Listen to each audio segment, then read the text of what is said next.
Assalamualaikum warahmatullahi wabarakatuh. Saya Widiasi dengan NIM 1220107, kelas Hukum Acara Perdata dan Peradilan Agama, kelas C.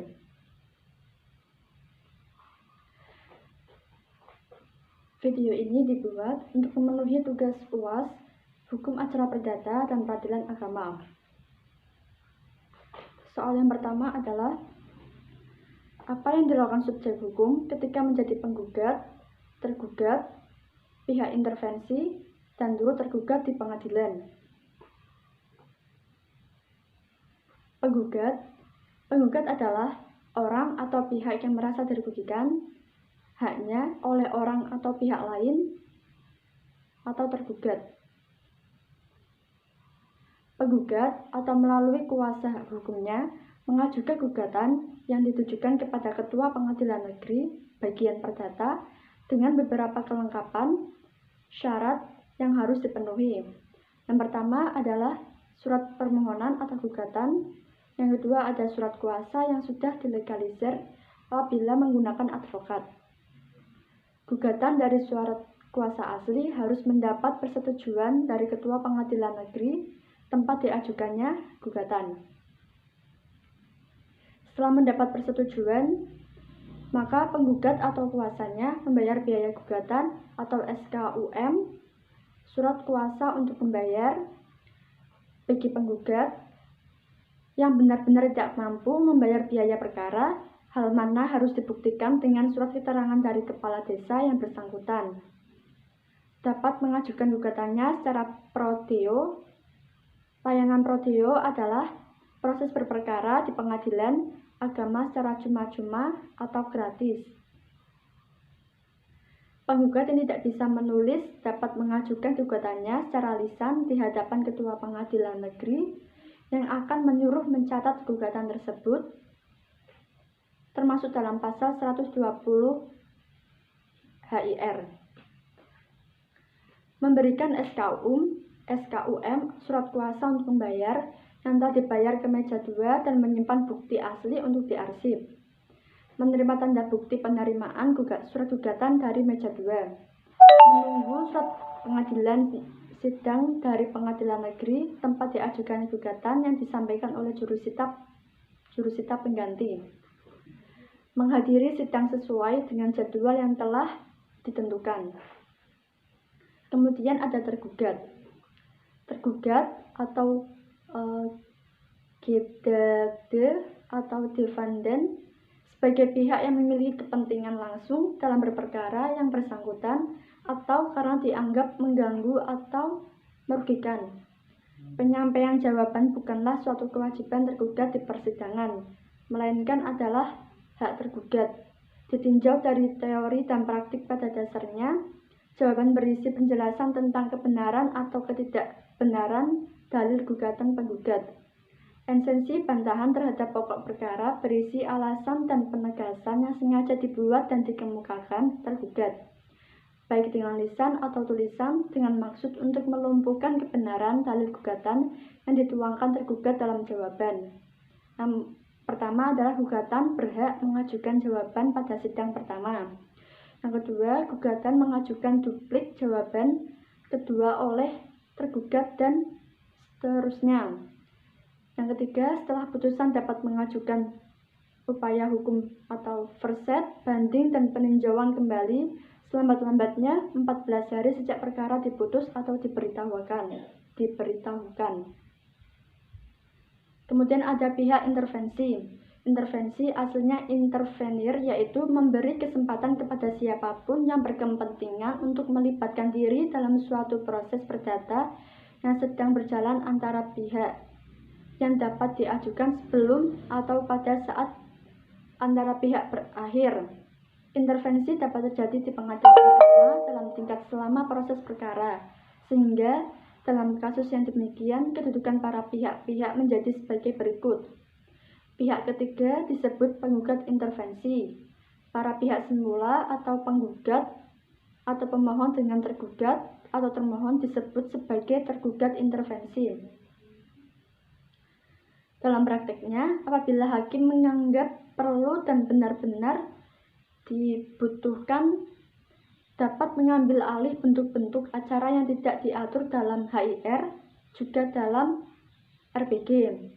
Misalnya, mengenai intervensi, yaitu ikut sertanya pihak ketiga ke dalam suatu proses perkara yang sedang diperiksa pengadilan. Terdapat bentuk-bentuk intervensi antara lain. Yang pertama, to send comes atau menengahi. Yang disebut dengan menengahi to send comes adalah aksi hukum pihak ketiga dalam perkara perdata yang sedang berlangsung dan membela kepentingannya sendiri untuk melawan kedua pihak yang sedang berperkara. Tata cara mengajukan to send comes atau menengahi. Mengenai prosedur caranya adalah pihak ketiga yang berkepentingan mengajukan gugatan kepada Ketua Pengadilan Agama dengan melawan pihak yang sedang bersengketa atau penggugat dan tergugat dengan menunjuk nomor dan tanggal perkara yang dilawan tersebut. Surat gugatan disusun seperti gugatan biasa dengan memuat identitas, posita, dan petitum.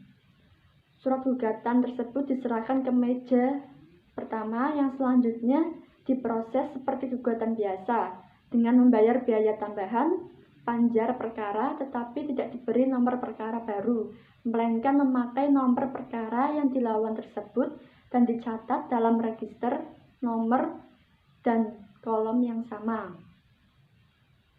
Selanjutnya, Ketua Pengadilan Agama adalah mendisposisikan kepada majelis hakim yang menangani perkara itu. Kemudian Ketua Majelis mempelajari gugatan intervensi tersebut dan membuat penetapan hari sidang yang isinya memerintahkan kepada juru sita agar pihak ketiga tersebut dipanggil dalam sidang yang akan datang untuk memeriksa gugatan intervensi tersebut pada hari dan tanggal yang sama. Sidangnya dengan hari dan sidangnya pihak lawan. Terhadap intervensi tersebut, hakim akan menjatuhkan putusan sela. Untuk mengabulkan atau menolak intervensi tersebut, apabila dikabulkan, maka intervenien ditarik sebagai pihak dalam sengketa yang sedang berlangsung. Contohnya, seseorang yang menjadi pemilik suatu barang, tetapi barang itu sedang diperkarakan sebagai barang warisan oleh penggugat dan tergugat, atau dalam perkara harta bersama, dalam perkawinan oleh suami istri yang sedang dalam proses perkara perceraian. Maksud pihak ketiga yang mempertahankan barang itu adalah miliknya, bukan harta bersama antara suami istri yang sedang berperkara itu. Kemudian yang kedua ada voiging atau menengahi. Yang disebut dengan voiging yaitu suatu aksi hukum oleh pihak yang berkepentingan dengan jalan memasuki perkara perdata yang sedang berlangsung antara penggugat dan tergugat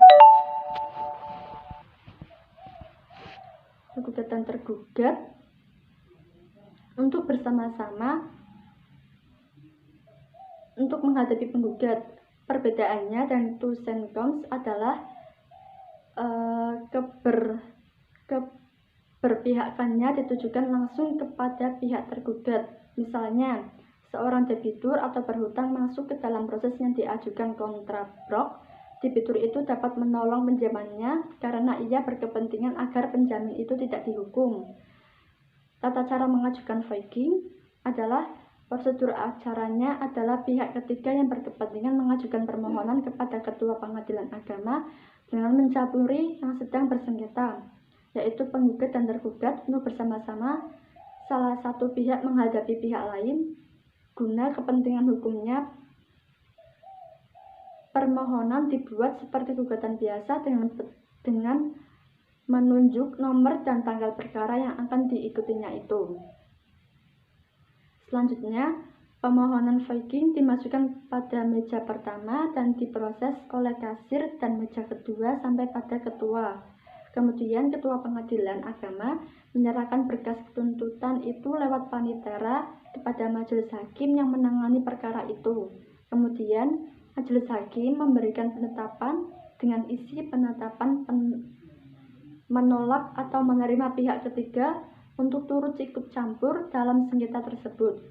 Apabila dikabulkan, maka permohonan ditarik sebagai pihak dalam sengketa yang sedang berlangsung.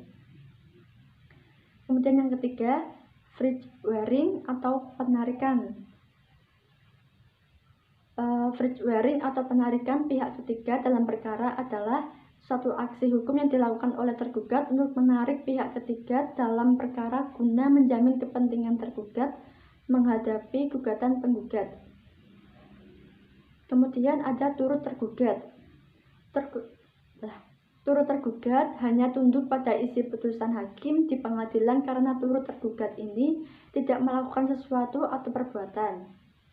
Turut tergugat dipergunakan bagi orang-orang yang tidak menguasai barang-barang sengketa atau tidak berkewajiban untuk melakukan sesuatu, tetapi pada sangkut pautnya dengan pihak atau objek perkara yang bersangkutan, hanya demi lengkapnya suatu gugatan harus diikutsertakan mereka dalam petitum, hanya sekedar dimohonkan agar tunduk dan taat terhadap putusan hakim.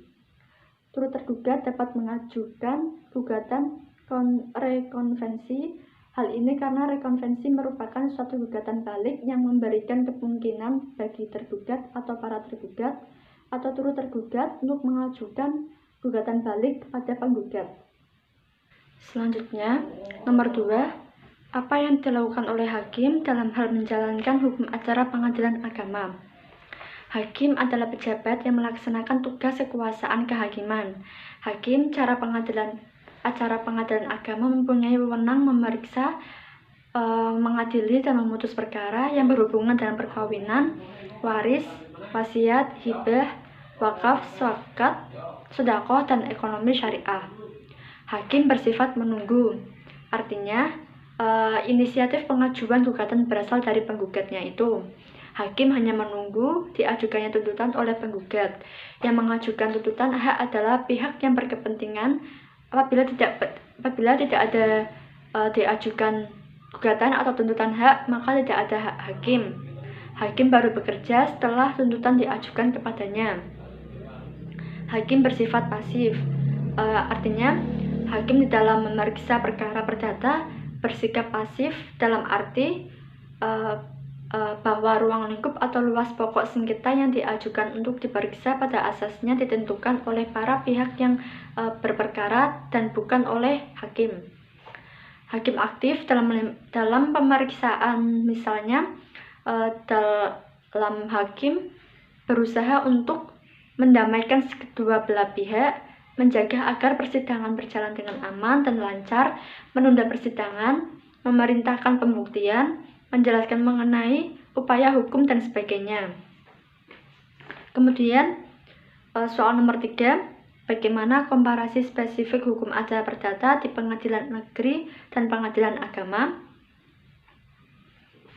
Peradilan umum berwenang memeriksa, mengadili, dan memutus perkara pidana dan perdata sesuai dengan ketentuan peraturan perundang-undangan.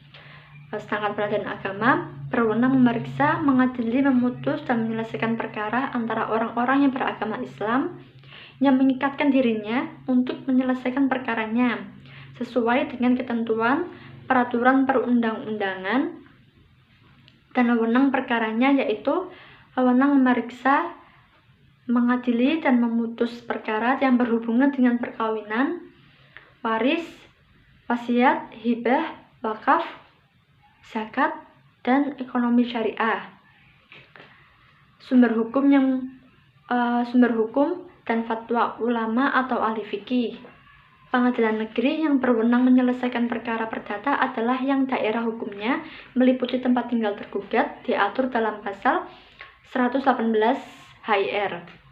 Perkara perdata tersebut yaitu kontestasi, perbuatan melawan hukum, sengketa pertanahan, dan lain sebagainya. Pengadilan negeri bertugas dan berwenang memeriksa, memutus, dan menyelesaikan perkara pidana dan perkara perdata di tingkat pertama. Dapat disimpulkan bahwa hukum acara peradilan agama memiliki keterkaitan dan merupakan bagian dari hukum acara perdata. Hukum acara perdata sebagai ruang lingkup yang lebih besar, sedangkan hukum acara pengadilan agama adalah bagian dari hukum perdata yang mengatur lebih spesifik. Kemudian yang nomor 4, bagaimana harapan Anda terhadap hukum acara perdata agama di masa yang akan datang? Harapan saya, semoga hukum acara perdata agama dapat menjadi sebuah solusi yang efektif dan efisien terhadap permasalahan atau perkara yang berhubungan sehingga masyarakat tidak perlu takut atau ragu dalam berperkara, karena hukum acara perdata mempunyai prinsip proses yang cepat dan ringan. Terima kasih. Wassalamualaikum warahmatullahi wabarakatuh.